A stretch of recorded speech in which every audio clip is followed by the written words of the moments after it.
Hi, I'm Brian Zane, and welcome to The Actor's Nervous System, a podcast about acting, embodiment, psychology, and the nervous system. Today, I'm joined by Hetty-Jo Taylor, an actor, writer, musician, and embodied storyteller. Hetty, welcome to The Actor's Nervous System. Thank you.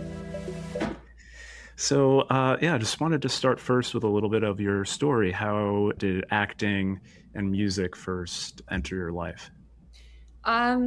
It's a good question. To be honest, I started when I was about 4, I think was the first time I picked up a mic, or at least people told me that. I don't remember that.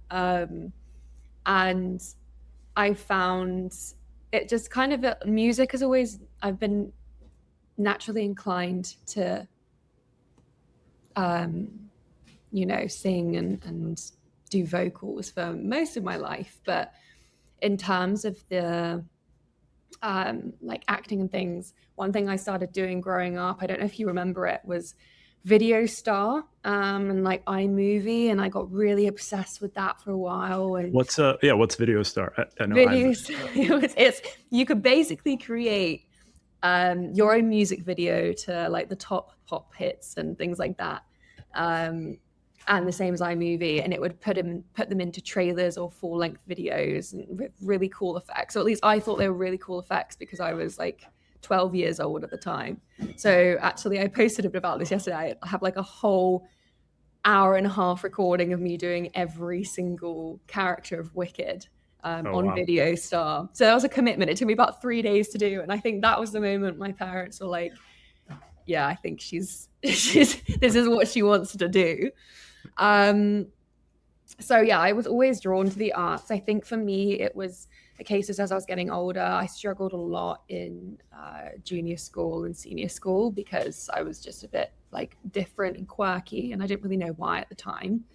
And I felt for me that going into the drama space or going into the studio was actually a space for me to be myself. And I felt like a lot of actors go into acting to be someone else and to kind of put on a mask. Whereas for me, it was like the only place that I could take off this mask that I wear day to day because I have ADHD, autism, all of these fun labels that have been put because my mind works differently. And it was really just a space that I felt I could express myself authentically.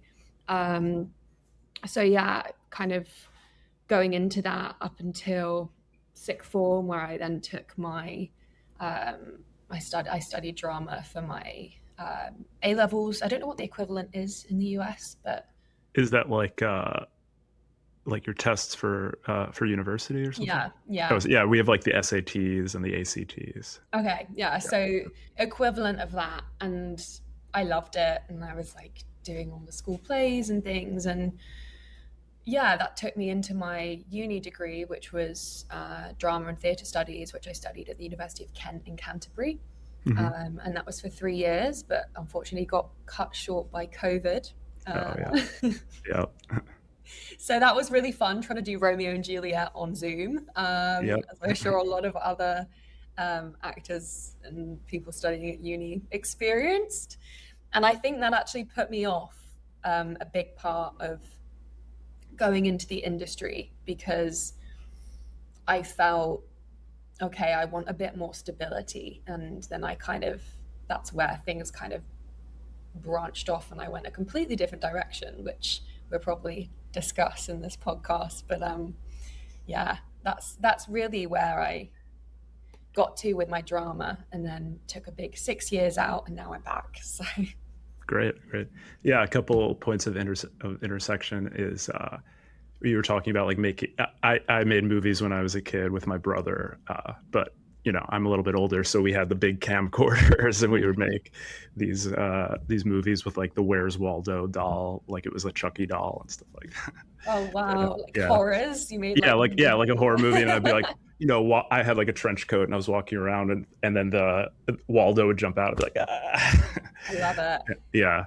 So that was really fun. I can relate to a lot of what you were saying because I'm neurodivergent as well. So yeah. And the thing about acting, I agree with what you're saying about being yourself. But it really took until my grad school training for me to really start feeling comfortable being Mm. myself on stage. And yeah, I think it has to do with kind of what we're talking about today, and you calling yourself an embodied actor. But it is an amazing thing about the arts and about acting, being able to connect yourself with yourself in that way. Yeah, definitely. But yeah, that brings us to yoga. And so there was a period. So after university, it seems like you spent several years in yoga and teaching it internationally. And I just wanted to hear a little bit about what that time taught you about your body that you hadn't learned maybe through acting. Um, I think for me, it was a case of how I really got into the yoga scene was coming from like a pretty drastic and dramatic breakup, and also a moment of reflection on my own patterns in all my previous relationships. And it really started because I wanted to just have a level of self-awareness, and I was like, I want to heal myself and not repeat these patterns. And that led me into the meditation and yoga space because I naturally wanted to kind of come home to myself and my body. And I had tried it initially during COVID, and I was like, nope, couldn't get out of my head. I was like, no, I can't sit with these feelings, absolutely not, and just it didn't come into my path at that time. But then I stuck with it, starting in 2022, and from since before then, like I'd never really had a connection with my body at all. I think I had always been so in my head, racing thoughts, constant anxiety, depression, breakdowns, like autistic meltdowns. And I didn't know what was happening. I only found this stuff out recently of why I felt so strongly and how sensitive I was. And yes, coming into that yoga journey, I noticed in that first month of being consistent with my practice, the amount of presence I had, and just my entire energy changed. And at the time, I still didn't understand these terms like energy and somatics and nervous system and fight or flight. But looking back on it now, that was the time that it was the first time in my life I'd really come out of that fight or flight response, and like that fluctuation between hyperactive and hypoactive, and then just really come into that like middle space where our nervous systems are naturally balanced and regulated. And I was like, oh, this is what it feels to feel regulated. I'm actually not as chaotic as I thought I was when I take the time to slow down and come back to into the body. And um yeah, I think we talk a lot about like our to-dos, and we're constantly on the go. This day and age is insane at the pace of how much we move. And when I talk about the body, or coming back to how we feel about the situation rather than the chronic overthinking, people are like, what do you mean? Like, what do you mean? Like how I feel? And I'm like, and I get it. Exactly. I Yeah. get it. I get into those states still because I get caught up in the day-to-day life, and I'm rapidly in my head. And then I'm like, come back to the body, come back to breathing and the presence. And it's like, it sounds so woohoo to people just kind of starting that journey. But the more connected you are with what's going on inside, everything else around you changes, everything in your mind changes. Um, and it really, yeah, so I really started that journey back in, as I say, 2022, 2023. And it was inconsistent to start. Like I would say the first month, I kind of dived into it, and I had this huge, profound, what I now deem to be like my spiritual awakening coming into that space and my feelings. Um, and then I was getting more inconsistent with my practice because life took over. I had to get a job coming out of my master's degree, and um, kind of back and Would forth. you get your master's in? So switched up and studied luxury brand management. So Oh, I wow. basically, yeah, I went from the drama and theatre to luxury brand management because I was so determined to have this stability. I went into a really materialistic mindset. And it was one of the most unhappy times. So that's when my like last relationship failed as well. And I think I just completely lost sense of who I was. So yeah, it was coming out of that relationship, coming out of that degree, that I was like, something needs to change. I don't know what and I don't know how, but it's going to have to start with me, I think, because nothing else is working. Yeah. Well, yeah, yoga is so interesting. So the technique that I learned in grad school, Demidov technique, is started by this Russian theorist named Nikolai Demidov, who was a close collaborator of Stanislavski. Mm.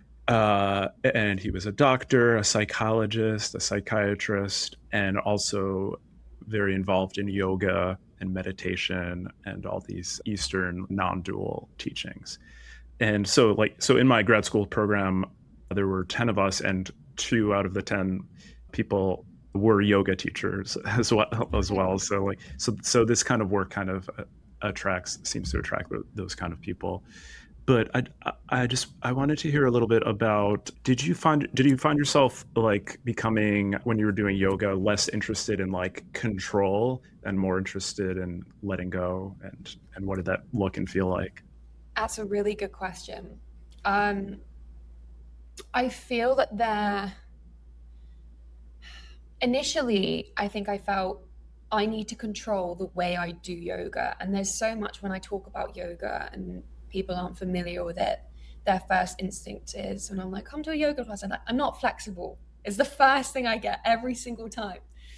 And I'm like, I get that. I hear you. I still can't do like a lot of the asana practice, but it's not about the flexibility. It's about the level of self-awareness you bring into your space. It's about coming back to the present. So when we're trying to control, that's still our minds. We're still operating from a mind-based level. We're still operating from a space of, I need to look a certain way, or I need to have it this way, or I haven't got this posture. Or flip side of that, we're completely thinking about our to-do list, like, oh, I need to schedule this work meeting, I need to reply to this email, whilst we're physically in that moment. And we're human, so we obviously have to find that balance between like mind and body. um but I would say the letting go part, I think, has always been a big challenge for me, because of the way my mind works. And beneath all that, the neurodiversity is fear and a lack of self-trust of being able to do things um, in a way that feels fulfilling or correct. Because my whole life, I was operating in a way that was different to the rest of the people around me, and I was like, why am I different? And that really builds that, that there's a lot of trauma with people who are neurodivergent, because they have to there's so much shame of like, well, I just need to do it like this. Like, why can't I do things this way? Why can't I be more disciplined? Why am I failing? So I think when it came to the yoga practice, initially I would have those thoughts. When I first started, those thoughts came in of like, am I doing this right? um, but the more I practiced and the more familiar I became with the philosophy, as well as the physical asana, and really diving into that kind of spiritual practice and side of things, the more I became aware of, this is my mind trying to take control of a situation it is not familiar with, and it's in a situation that it wants to achieve, and it's not about that. And the more aware you become of the mind's thoughts during your practice, and yoga practice doesn't just have to be on the mat. That can be, you're going around the house, you're making a cup of tea. It's that mindfulness that you have making that cup of tea. How does the cup feel? Like pouring things in slowly, being more intentional about the small moments. And so that's a kind of crossover with like an active meditation as well. um but yeah, the letting go of control was hard, until I became so detached from my thoughts. At the time, at least, I went through a big like moment of, oh, these thoughts aren't mine. And I was so peaceful internally. I was like, I can just feel my breath, I can feel my presence, I can feel my stillness, and like that essence of who I am and who we all are, beyond what's going on in our head. But that was the that's kind of the only time, and it's not often that happens, where I feel I can truly let go and surrender to being in the present. Um, so yeah, there is still that battle, I would say, between letting go and surrendering to that present moment. And I think that's just a life journey. It's unless you're disappearing into a forest and avoiding the world, which I thought I was going to do for about a year and a half. I was like, I'm just going to go and live in Bali and live in the spiritual community and not deal with life. I'm still tempted to do, but I'm like, that's just avoiding what it means to be human as well when I have that mindset. So yeah, it's finding that balance between um, on the mat being able to surrender that control, which is so much easier said than done, versus um, yeah, like actually being aware of our thoughts and how they are driving us in our practice as well. Yeah. Yeah, that's great. And I actually got into meditation maybe 10 years ago, and just that daily practice I find really helps to be able to see our thoughts and to observe them and to notice our emotions and just to be okay with them and to welcome. I think a lot of the times one of the worst things that a lot of us can do is to tense against emotions, or we don't want to feel Yeah. bad emotions, and then of course that becomes worse than just allowing the emotion to pass through us. So yeah, I find that something very valuable about this kind of mindfulness practice. I find as well as a neurodivergent individual, and especially for me and my autism, like my emotions are big, and being consciously aware of, okay, like I'm feeling this emotion and I let it pass through.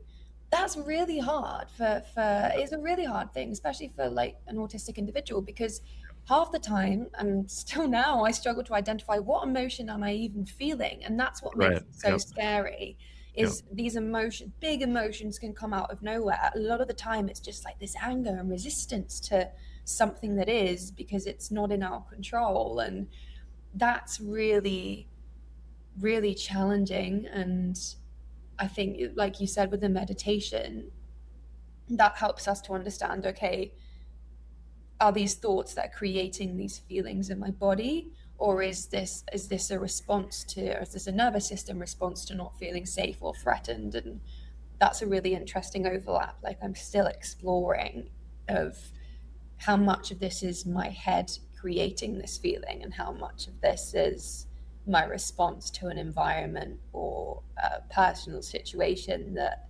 is triggering a threat response, or something that my autistic parts just are like, nope, nope, Yeah. this makes me feel on edge.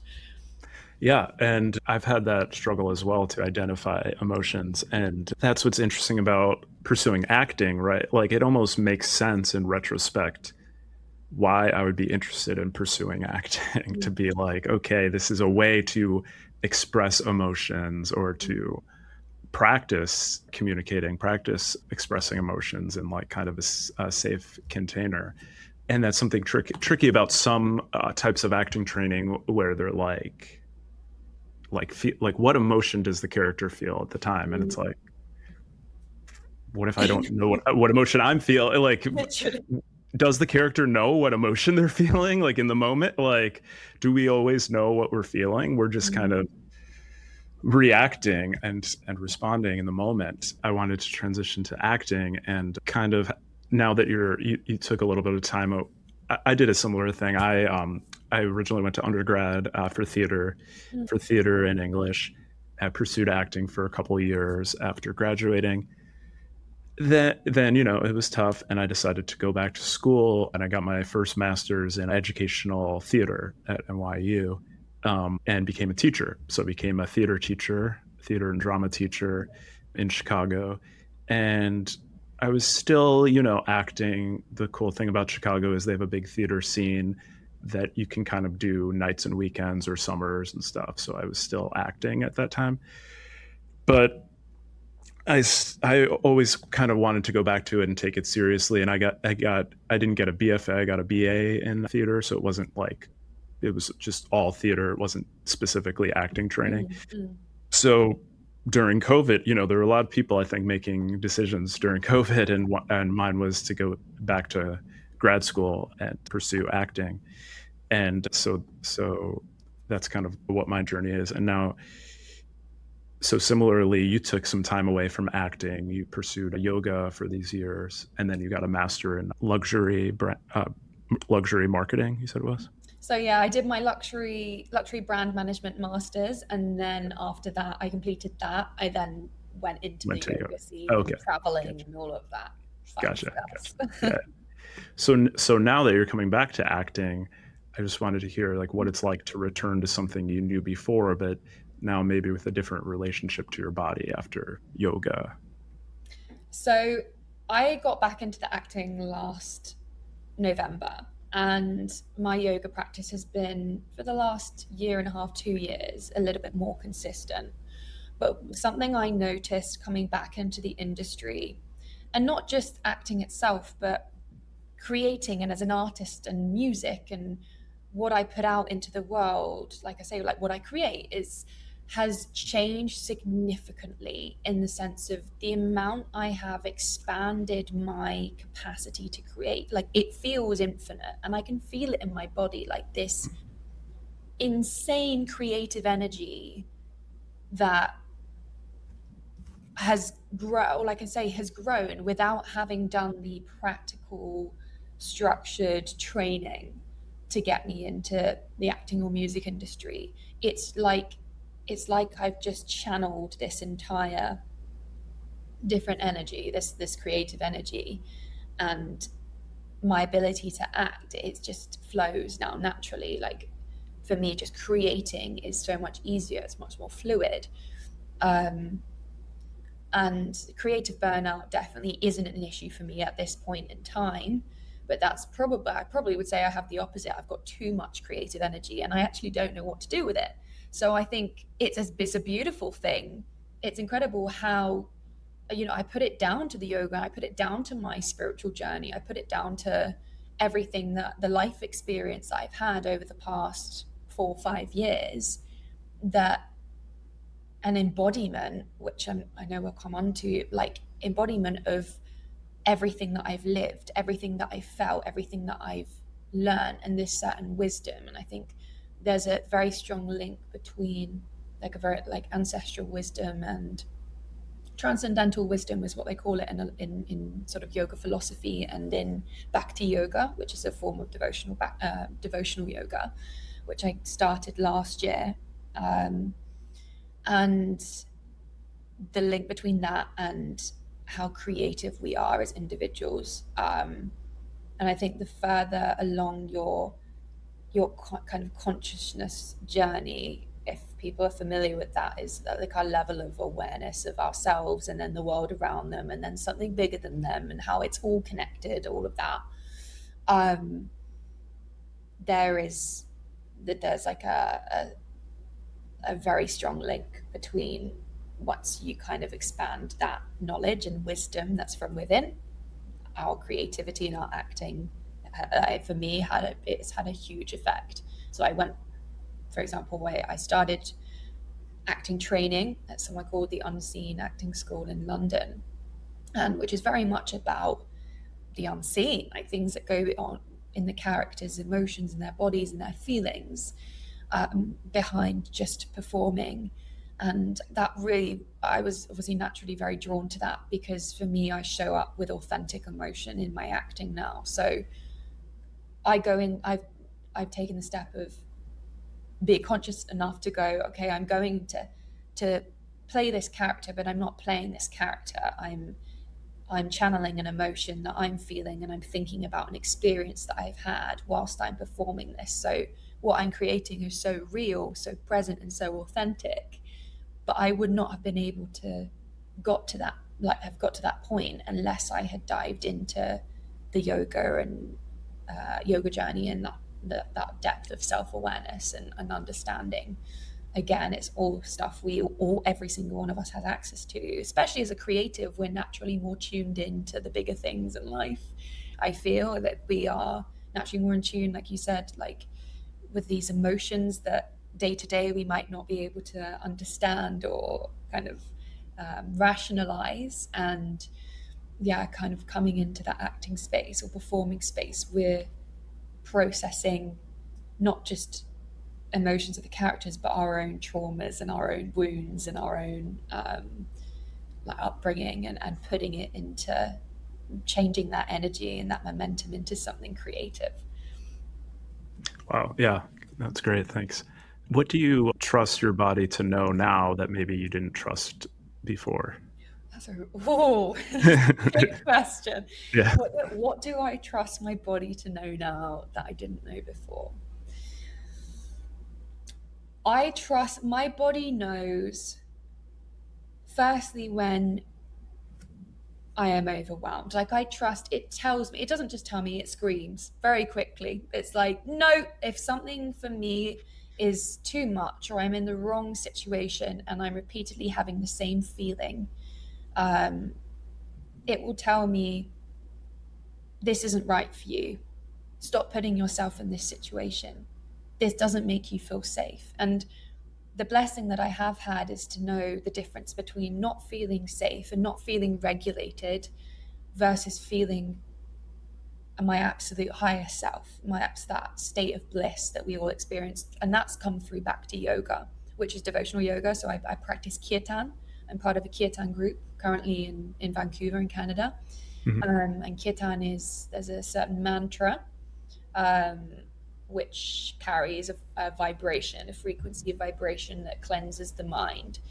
And when you're around other people, when that's a consistent practice in your life, if it is, it's not for everyone, because I guess it's got some religious undertones to it. So that might not resonate with everyone, and that's fine.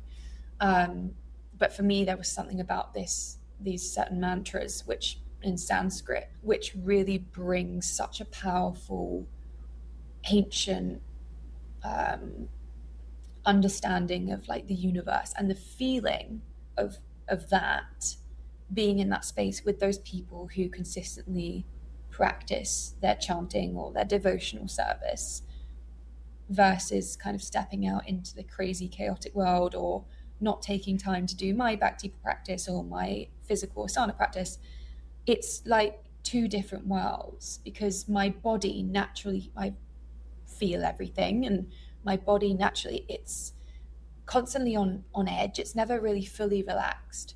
And when my body's not relaxed, my mind is also going overtime. Whereas in these these spaces that I found, and with these mantras and certain prayers, etc., I find just the level of peace and authenticity and raw truth and essence of myself it's so quiet in my body, so still, and so still in my mind, that I can just access knowledge that I didn't think I held, because I've gone to kind of the depths of myself and the soul. But again, you have to kind of come into the body first before you can access that. And yeah, that I think in terms of what I trust my body to do is to be able to tell me what is peaceful, what is peaceful for me and aligned, versus what is not peaceful for me, and what is driven by me needing a dopamine hit because of my ADHD.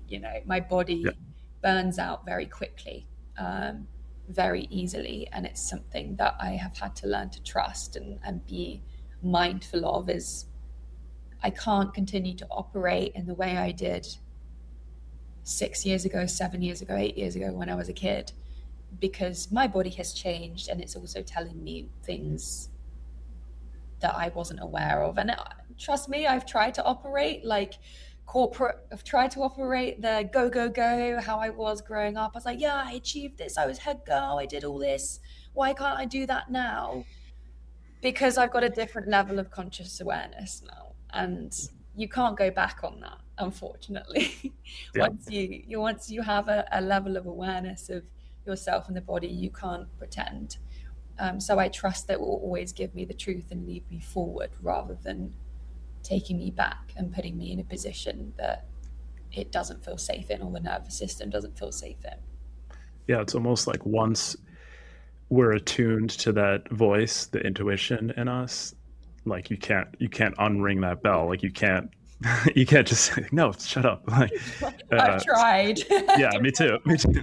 I'm trying, Yeah. but And like looking back, I think like in high school, I was like always doing something. Like I was on the football team, I was doing the musical, which were like two of the biggest things. I was like student government, blah blah blah, yeah. like just like every club. And I think I was just trying to keep busy because keeping busy like helped me to actually be able to function more. Whereas if I had less structure, I would kind of like freak out. Like, what do I do with with this? And Mm. but also, I think maybe trying to just distract myself and keep going rather than attuning and listening. Mm. And how do you find that kind of compares to where you're at now? Obviously, having that awareness, because I'm exactly the same and I still fall into those traps of go, go, go, go, go, Oh because yeah, I'm running away from what's going on up there. And I'm like, yeah, okay, I need to do the opposite. I don't need more, I need less. It's always about yes, minimalism and less. So yeah. how does that kind of show up for you now that you know you've got that? Yeah, I'm 41, and my wife and I just we love spending a lot of time in our house, and just we really prioritize resting, being Mm. around our house with our dog, and uh, trying to honor the capacity that we have for social engagements and things like that. So I just it's not that I don't do that stuff ever, but I don't do it as much, and I just prioritize my rest a lot more, and I try not to push myself past a certain capacity because I know I have a different capacity than other Yeah. people. Um, but it's hard, and sometimes I'm like, oh, am I staying inside too much, or am I, things like that. But Yeah. I think the older one gets, at least for me, I'm more comfortable. I don't have like FOMO like I used to. I'm not like, oh my god, I'm missing out. I gotta blah blah blah. Yeah. Just like, no, it's okay. Yeah. I could just be here. I hear you. No, thank you for sharing that. Yeah. It's definitely, I feel like when you're in that state of balance, though, when you're kind of have got all parts working in a way that you're feeling that sense of peace. And I've definitely I had a good year in 2024 where I spent a lot of time, I wouldn't say in solitude, but I was definitely in the house much more than the rest of the time. And I'd kind of put that boundary in place. I was like, what happens if I just go inward? I still had to work, but I could work from home. And I created a structure that was much more doable for me, and like the whole 12 spoons theory as a neurodivergent person. I don't know if you're aware of like the 12 Yes. spoons, Yeah. Yeah. like The the spoon theory. I've heard spoon of a spoon theory and theory. like the Yeah. Yeah. capacity Yes. for individuals to be able to do certain things takes a certain number of spoons. But I wasn't aware of that at the time. However, I spent a lot more time indoors, and I was really committed to my spiritual practices in the morning and evening, especially outside of working. And God, I was so grounded. Yeah. I was so grounded. I was so at peace. And I would step outside and I'd be like, what is going Yeah. on out here? Yeah. So, Yeah. yeah, My wife and I like to call it our apartment, our shell. yes, It's our shell that protects us. And yeah, definitely. sometimes you just got to stay in the shell. Sometimes you do. It's Yeah, a tough world out there. it It's so is. easy to get drawn into all the excitement, all the dopamine, all the like you said, the FOMO. But I think when you know your true self doesn't have any of that, like your true essence doesn't have FOMO. It doesn't have, it doesn't have any of that. It still needs connection and community, but with the right people who also understand where you're at. And I think that's actually the biggest challenge I have had and have felt quite lonely in my journey with yoga. But coming back into the acting industry, I feel much more, it's really interesting. Like people seem to be diving into that, their kind of self development journey, and especially the creatives. I feel so much more at home in those spaces than anywhere else. I mean, obviously I've got like my spiritual and kirtan community, but outside of just a spiritual community, like the acting and performing communities and creative communities, they carry like the same, it's like a vibration. Like they're such high frequency people. They're so tapped in without even knowing it. And then I'm like, are you aware that you're like very tuned into the universe, etc.? And they're like, no, tell me more. And there's just like this natural inclination, I think, for creatives to be drawn to that. Yes. Yeah. I think there's a big crossover of, you know, neurodivergent or more sensitive people Mm-hmm. being drawn to the arts. And then certain times, like a certain veil will be lifted, and even like certain what people call like psychic abilities can come into play. And like even when I was studying grad school, and we'd be doing these etudes. Damidov has these acting etudes where you're sitting in a circle with the whole group, and the facilitator will give me a line that they'll write on the spot based on just like looking at me, and he'll just like write a line for me, and then write a line for my partner, and we'll just repeat them in a neutral way without talking about what it's about, what it means, just to get it into our bodies. We call it assigning instead of memorizing, because we're like assigning it into our whole bodies and our subconscious. And then the facilitator will say, okay, throw all the lines away, throw all the stage directions away if there are any, and then just empty. You don't need anything, you don't want anything, you don't know anything, and you just empty for like 2 or 3 seconds. And of course something will come up right away. You can't empty for very long, so you'll get some kind of sensation, some kind of emotion, some kind of thought, and you just follow it. And suddenly these scenes happen. Like the lines will come to us, and it will flow through us, and it really feels like just like this magic just all of a sudden happens. And then we'll talk afterwards, and more times than not, like the two people will have been in exactly the same scene, and like these there's a relationship between the characters, there's a circumstance, there's setting. But unlike in Stanislavski, where you kind of like pre-decide on those things, and Demidov, you're just letting the creative subconscious take over and take the reins. And a lot of times in those circles, it would like feel like there's some kind of weird psychic thing happening between all of us, and like it. And I did have to get more comfortable with it at first, because it felt like everybody could really see into my brain and like into my mind, and it was a little bit scary at first. And then it's like, okay, that's okay, like that's actually what you want to be transparent as an actor, and you want to share yourself. But it is that kind of acting, like really sharing yourself, is it's not for everybody, and there are many actors that don't do that, and you could be a very successful actor without doing that. Yeah. But I find that way of really embodying to be effective. And that kind of transitions to our next question about actors are kind of told to prepare, to make all these choices, to control their instrument, hit the moment, make something happen. And what happens when we start like letting go of some of that control?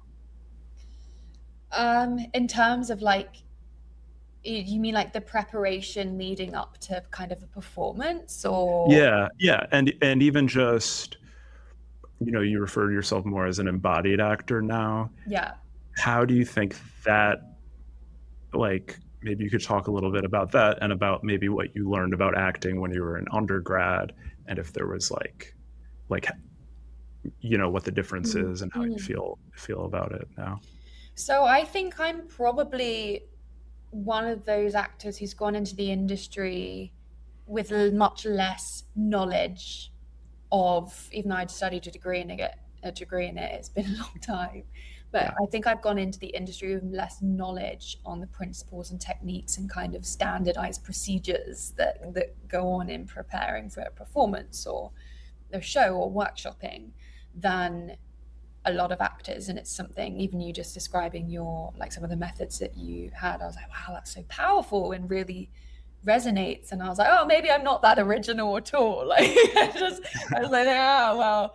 But no, it's really interesting because it's like, or maybe everyone's tapping into yeah, everyone's having into something. like the same Yeah, thing. But I yeah. think what you're saying is what that comes down to, like that that embodiment. And it's that I would say I'm more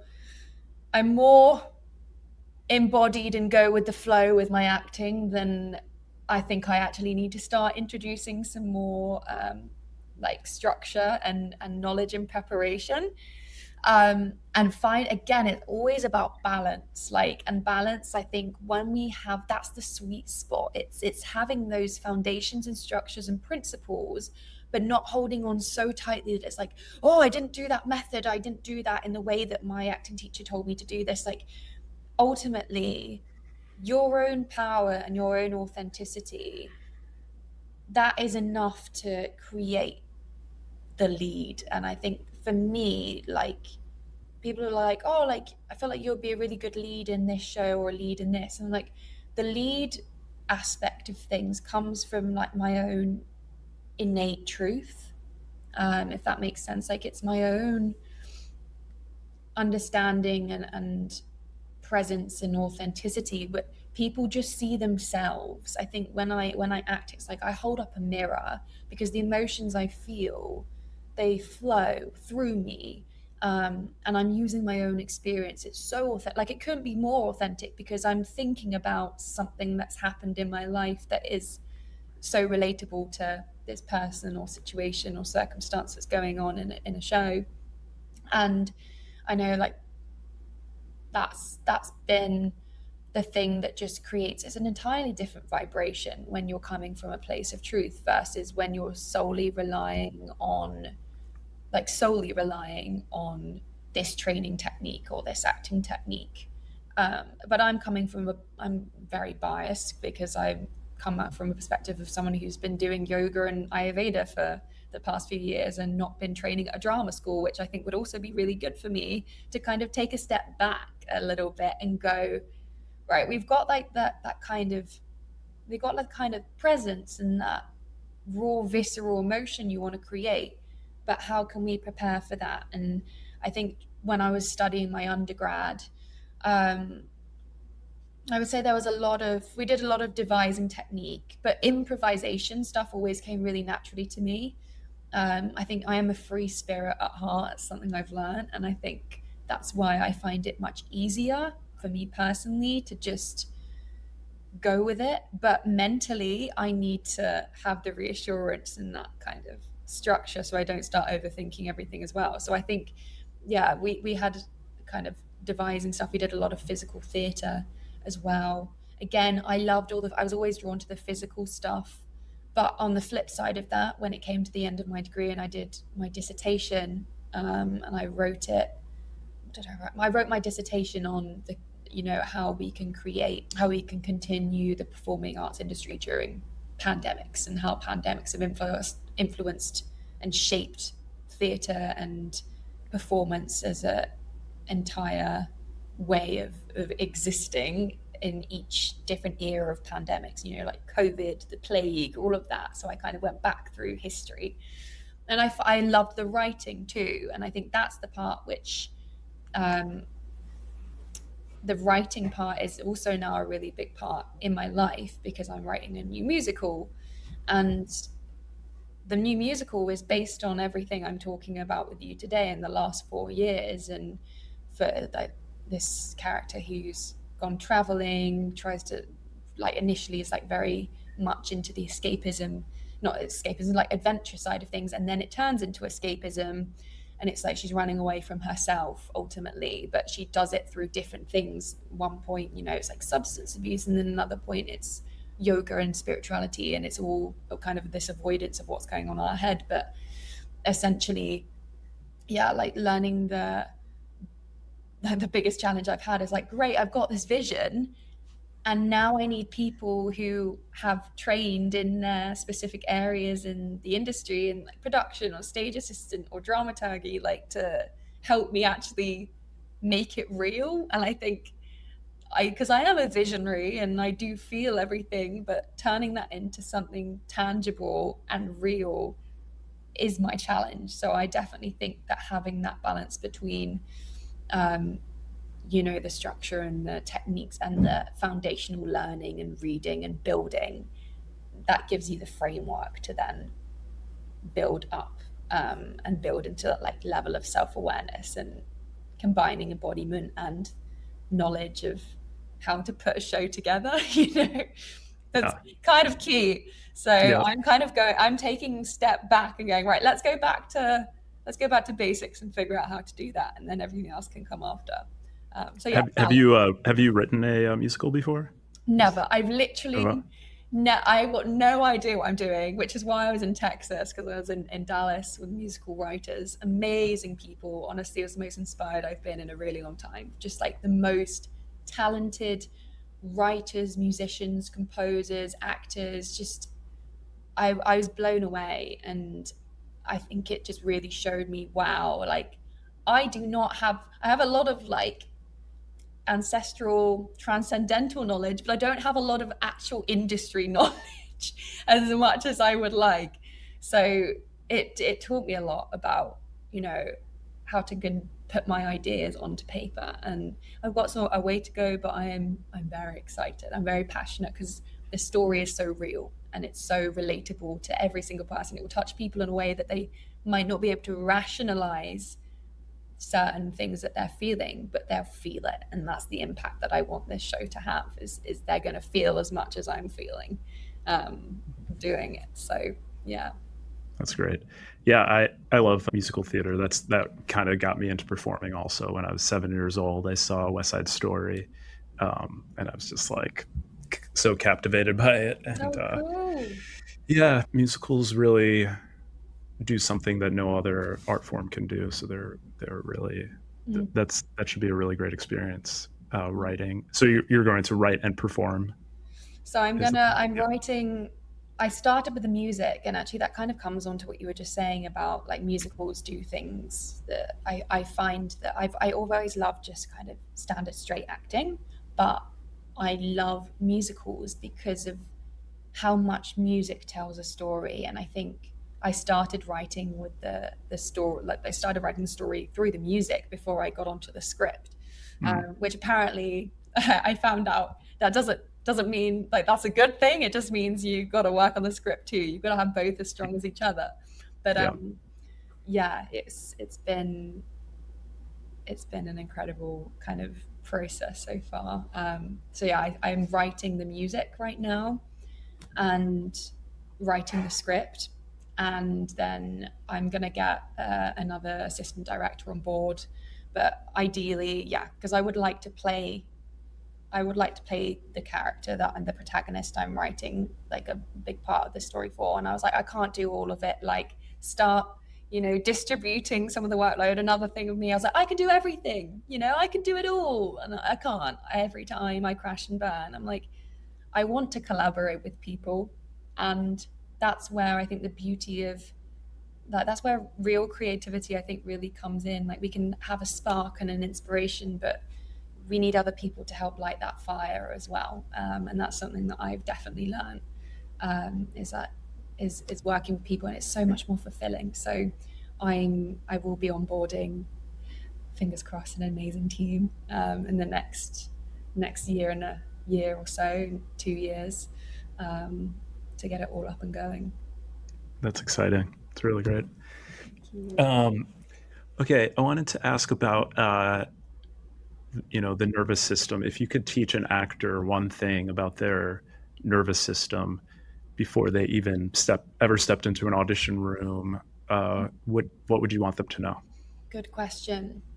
I think being aware what state your nervous system is in before you go into a room. So that kind of, for me, I talk about like, I know from my experience, the three different states that I fluctuate between, which is like I mentioned at the start, like the hyperactive. It's like a lot of anxious energy, very on the go, and I think a lot of people are likely to be feeling that just before they go into an audition room, and that will come across, There's like this anxiety, this fight or flight response, Yeah. um, and really to access your most authentic and most powerful performance is to bring yourself into that window of tolerance, which is that like middle level, where you feel like you can take on the world. Like I feel calm, I feel regulated. Things outside me can't trigger me in the same way as if, I might like freak out if someone says something, or, oh, did I say something wrong? What did they think of this performance? Blah blah blah blah blah. And like we all have those states as well, and that's us like diving into our fight or flight. So noticing when we're having those thoughts and when we're feeling that anxiety in our body, that's a time for us to kind of go into our slower breath work and bring ourselves back down into that window of tolerance. And alternatively, the other state that I am in a lot of the time is that like hypoarousal, which is very like heavy and sluggish, no motivation, doesn't want to do anything.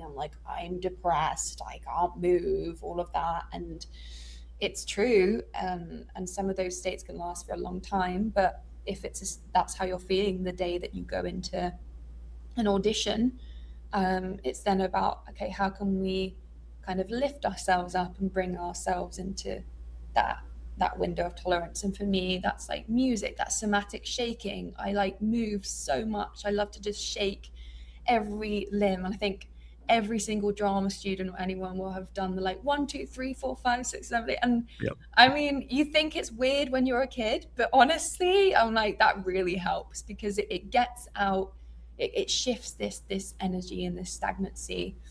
But and just maybe even just taking like 5 minutes to do a breath work practice. Like for me, my favorite breath work practice, kind of whatever state I'm in, is a breathwork practice called nadi shodhana, which is meant to rebalance the nervous system. I can demonstrate if you'd like.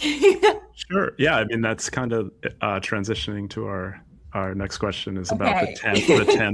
tangible practice. But before we get that, I just wanted to say, like, yeah, I think you would find Demidov technique really interesting because a lot of the things you're saying are in there. Like you were talking about improvising before, and basically the foundation of the Demidov technique is like you improvise everything except for the lines. Okay. So like you're learning the lines, like the lines, the stage directions, but in the moment I'm just following my impulse and Okay. improvising. And we improvise with movement. I did 2 plays in grad school where we didn't have any blocking. It changed, all the movement changed every night, which was super interesting. Wow. And then also the deep breathing. So Demidov he calls the culture of calm for actors, and he has something called losing the body, where it's kind of like this progressive, like putting different parts of your body to sleep before you act, so that tension is completely gone, basically. I'm gonna have to read. Is there certain books that you would recommend? Yeah, I mean, so my mentor and professor at FSU Oslo, where I went to grad school, his name's Andrei Malayev-Babel, and he is the person who found the Demidov technique. It was lost, and nobody, like he had written all these writings, but it was never published. So Andrei translated his book, and it's like 6 books in one. So it's this huge, it's like an 800-page book. Wow.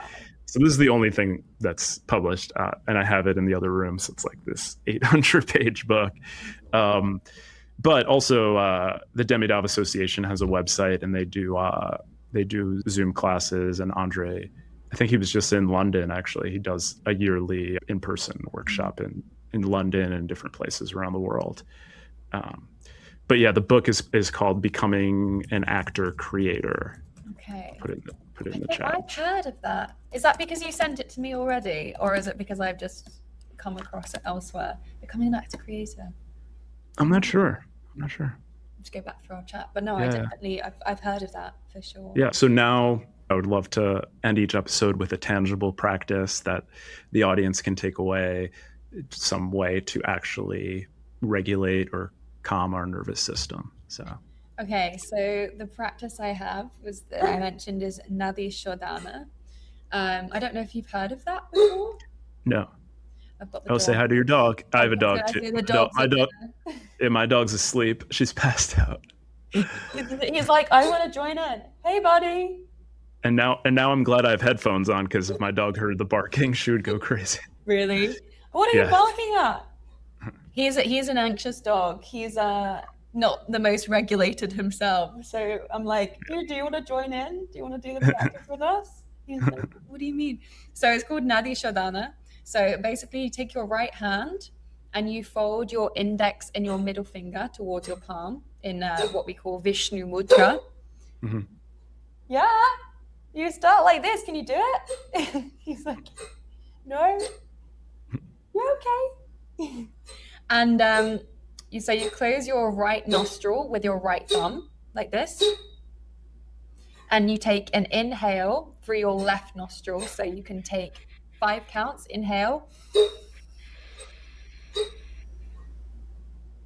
hold it for a second, and then place your ring finger on your left nostril and exhale through the right nostril for 10 counts.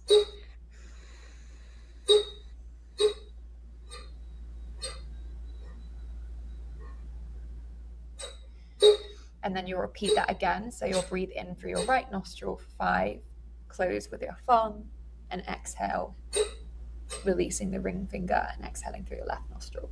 And that's 1 round.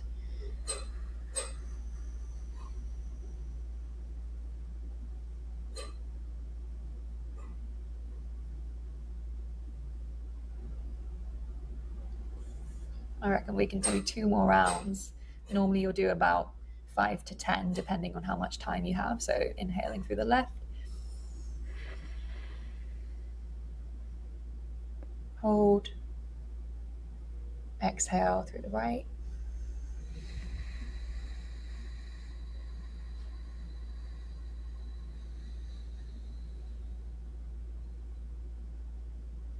And then 1 more inhale through the right.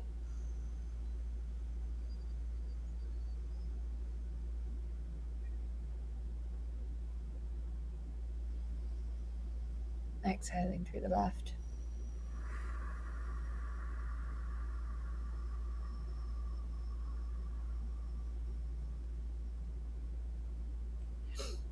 So that's kind of a little demo, but as I say, you try and do 5 to 10 rounds, and it's just meant to bring both sides of the body back into balance. Through our inhale and exhalation. But Yeah. that's a lot more yoga. Yoga. Oh, that's great. Yeah, it's beautiful. Thank you. Now that we're all regulated, before we finish, what are you working on right now, and where can people find you? So, as I mentioned, I'm currently working on my upcoming musical, which is called Journey Across the World, Back to the South. I am looking for collaborators. I'm currently in my pre-development stages and writing the script. So if anyone is like a producer, anyone who's good at budgeting and all the admin stuff, definitely need help with that. And the production side of things, composer. So if anyone is interested in that, you can find more about it on my Instagram, which is Hetty Performs, which is my performing Instagram. I've also set up a page for the show itself, but there's no content on that just yet. And then you can also email me at journeyacrosstheworldmusical@outlook.com if you're interested in knowing more about the musical itself. Otherwise, if you just want to see me playing all 10 characters or however many characters of Wicked, you can see that on my Instagram page. And then alternatively, my kind of yoga journey and the spiritual side of things and more of a personal account is on my Instagram, Well Hetty Says. I am planning to set up when I get back to the UK, which would be this weekend. I'm planning to host some yoga and somatic workshops for any actors and performers and musicians in London, to really kind of tap into and expand just briefly what we talked about today. So that will be like a mixture of actual principles they can take away, a bit more about philosophy and like that connection between the acting and yoga and meditation, and yeah, how they can also become like this embodied storyteller that we've kind of touched on today. Well, Hetty, thanks so much for joining us. We appreciate it. Thank you. Thank you for having me. And thanks for listening to The Actor's Nervous System. I'm Brian Zane. You can find the show on YouTube, Spotify, Apple Podcasts, and Substack. And you can follow us on Instagram at The Actor's Nervous System. If this conversation resonated with you, please consider rating and reviewing the podcast, subscribing, or sharing it with someone you think would appreciate it. That helps us reach more people and grow the show. And if something from today's conversation stayed with you, take a moment to notice what your nervous system is doing right now. You don't have to change it, just notice. Until next time, try less, listen more, and allow life to move through you.